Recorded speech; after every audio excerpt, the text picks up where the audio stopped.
সুপ্রভাত, শুভ সকাল বন্ধুরা, কেমন আছেন সবাই? আমি মিলি, আমার ফ্যামিলি ব্লগে আপনাদের সকলকে জানাই অনেক স্বাগত। শুরু হয়ে গেল সকালের দৌড়ঝাঁপ আর সংসারের কাজ। এই তো চলতেই থাকে একটা হাউসওয়াইফদের। এখন বাজে 9টা। এখন থেকে আমি আমার ভিডিওটা শুরু করছি। সকালবেলা মাত্র 1 ঘন্টা হাতে সময় নিয়ে ঘরগুলোকে পুরো ক্লিন করে নিলাম। বিছানা তোলা, বিছানা ঝাড় দেওয়া, ঘরের সমস্ত ফার্নিচারগুলো একটু মুছে নেব। এই 1 ঘন্টা সময় যদি ঘরের মধ্যে দেওয়া যায় তাহলে ঘরগুলো একদম পরিপাটি করে ঝকঝকে হয়ে যায়। সমস্ত ফার্নিচার মুছে ঘর ঝাড় দিয়ে ঘর মোছা অনেকটা সময়ের দরকার। বিশেষ করে আমাদের মতন যারা একা হাতে সংসার করেন তাদের কাছে প্রত্যেকটা সময়ের মূল্য কিন্তু অনেক। তাই প্রত্যেকটা কাজ কিন্তু একটু প্ল্যান মাফিক আর ভেবেচিন্তে করলে কাজগুলো অনেকটা সহজ হয়ে যায়। যাই হোক, উঠেছি তো অনেক সকালে, ছেলেদের স্কুল আছে, কিন্তু আজকে রিজু একা স্কুলে গেছে, রায়ান আর স্কুলে যায়নি। তাই ওকে টিফিন তৈরি করে ও চলে গেছে। এবার কিছুটা ঘরের কাজ গুছিয়ে নিয়ে রায়ানকে পড়াবো। আসলে পরীক্ষা তো একদম এসে গেছে, তাই একটু চাপের মধ্যেই থাকি, জানি একটু টেনশানও হয় যে ফাইনাল পরীক্ষা। ওদের টেনশান থেকে আমাদের টেনশানটাই বেশি হয়, মানে মায়েদের।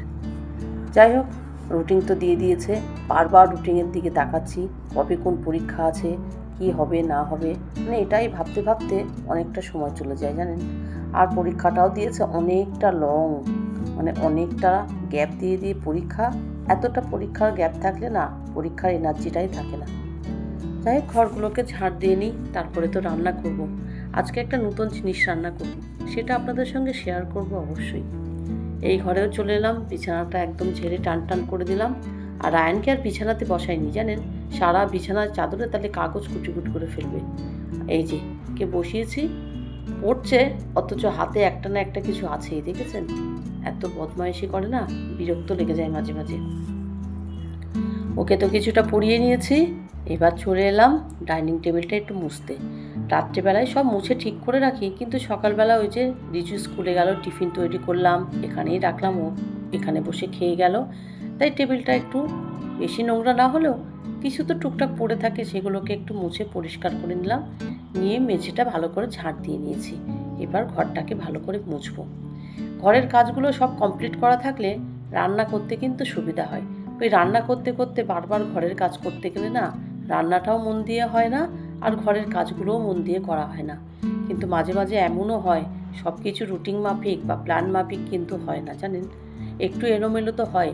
সংসারের কাজ সব ঠিকই থাকে, কিন্তু হয়তো আগে পিছিয়ে এইভাবেই করতে থাকি। চলে এলাম রান্নাঘরে, আগে ভাতটা বসিয়ে দেব। ভাতটা যতক্ষণ হবে ততক্ষণ আমি সবজিগুলো কেটে নিতে পারবো। আসলে রান্নার আগেও রান্নার প্রস্তুতিটা তো অনেকটাই থেকে যায়, তাই সেগুলোও তো করতে হবে। তাই ভাবলাম ভাতটা আগে বসিয়ে দিই, ভাতটা যতক্ষণ হবে আমি রান্নার সমস্ত জোগাড় করে নিতে পারবো। আগের দিন আপনাদেরকে দেখিয়েছিলাম না, একটা ব্রকলি আনা হয়েছে, এই দেখুন আজকেই সেটাকে রান্না করব। আর কিভাবে রান্না করব সেটাও আপনাদের সঙ্গে না শেয়ার করব। খেয়েছি আগে জানেন, কিন্তু নিজে হাতে রান্না করে খাওয়া হয়নি। তাই ভাবলাম আমি কিভাবে রান্না করব সেটা আজকে আপনাদের সঙ্গে শেয়ার করব। এই প্রথমবার রান্না করব আমি। ওই যে বললাম আগে খাওয়া হয়েছে কিন্তু রান্না করতে দেখিনি। চলুন আজকে আমি কিভাবে একটা রান্না করি আপনারাও দেখুন। এটা তো কাটলাম, এবার এর সঙ্গে কি কি দেব সেগুলোও কাটতে হবে। চলুন, আগে ব্রোকলিটা তো কেটে রেডি করে নিলাম। এবার এর সঙ্গে দেব কিছুটা মটরশুঁটি। মটরশুঁটিগুলোও ছাড়িয়ে রেডি করব। আর তার সঙ্গে দেব একটা আলু আর একটা টমেটো। আসলে কি বলুন তো, এগুলো তো প্রত্যেক দিনের রান্নার মধ্যে তো পড়ে না, আর প্রত্যেক দিন আমরা এরকম সবজি খাইও না। তাই ভাবলাম আজকে একটু স্পেশালভাবে কিভাবে রান্না করা যায় সেটাই দেখি। হয়তো অনেকে এটা সবজি করেই খায়, আমি এই প্রথমবার রান্না বান্না করছি, দেখা যাক কেমন হয়। তবে যেহেতু আমি ভয়েস ওভার দিচ্ছি আপনাদেরকে, আমি বলছি রান্নার পরে এটা খাওয়ার সময় সবাই কিন্তু খেয়ে ভালোই বলেছে। আর রান্নাটা সত্যি অন্যরকম হয়েছিল, খেতে বেশ ভালোই টেস্ট। মাঝে মাঝে এবার এক দিন বাড়িতে আনতে বলাই যায়। পেঁয়াজগুলোও কেটে নিলাম, আর তার সঙ্গে কেটে নেব বেশ খানিকটা কাঁচা লঙ্কা। এই দেখুন থালা ভর্তি করে একদম সাজিয়ে নিয়েছি সব কিছু। এবার রান্নাটা শুরু করা যাক, নাহলে অনেকটাই দেরি হয়ে যাবে। সবার প্রথমে ব্রকলি, মটরশুঁটি আর আলু একসঙ্গে একটু জলে ভাপিয়ে নেব, একটু লবণও দিয়ে দেব পরিমাণ মতন, দিয়ে একটু ভালো করে ভাপিয়ে নিয়ে নেব। এবার এটাকে রান্না করব। এটাকে তো ভাপাতে বসেই দিয়েছি, আর এর মধ্যে কিন্তু আমি টুকটাক প্রচুর কাজ গুছিয়ে নিয়েছি, যেগুলো আর অন ক্যামেরায় আপনাদেরকে দেখালাম না। চলুন এবার মেন রান্নাটাই শুরু করা যাক। প্রথমে তেলের মধ্যে দিয়ে দিলাম শুকনো লঙ্কা আর গোটা জিরে ফোড়ন। ফোড়নটা একটু গন্ধ বেরোলে এবার এর মধ্যে দিয়ে দিলাম পেঁয়াজ আর কাঁচা লঙ্কা। এটাকেও বেশ ভালো করে ভাজা ভাজা করে নেব। এবার এর মধ্যে দিয়ে দেব আদা আর রসুনের একটা পেস্ট। এটাকে দিয়ে আবার একটু কষিয়ে নিতে হবে। আদা রসুনের কাঁচা গন্ধ যাওয়া পর্যন্ত বেশ খানিকক্ষণ কষিয়ে নিয়ে এবার এর মধ্যে দিয়ে দিলাম টমেটো কুচি। এটা দিয়েও বেশ ভালো করেই নাড়াচাড়া করব। তবে টমেটোগুলো একটু আস্তে আস্তে রাখার চেষ্টা করব। এবার এর মধ্যে দিয়ে দেব রোজকার গুঁড়ো মশলা, ধনে গুঁড়ো, জিরে গুঁড়ো, লঙ্কা গুঁড়ো, আর তার সঙ্গে দেব পরিমাণ মতন লবণ। এবার এটাকেও বেশ ভালো মতন করে কষিয়ে নেব যতক্ষণ না তেল না ছাড়ছে। এই দেখুন তেল ছেড়ে দিয়েছে।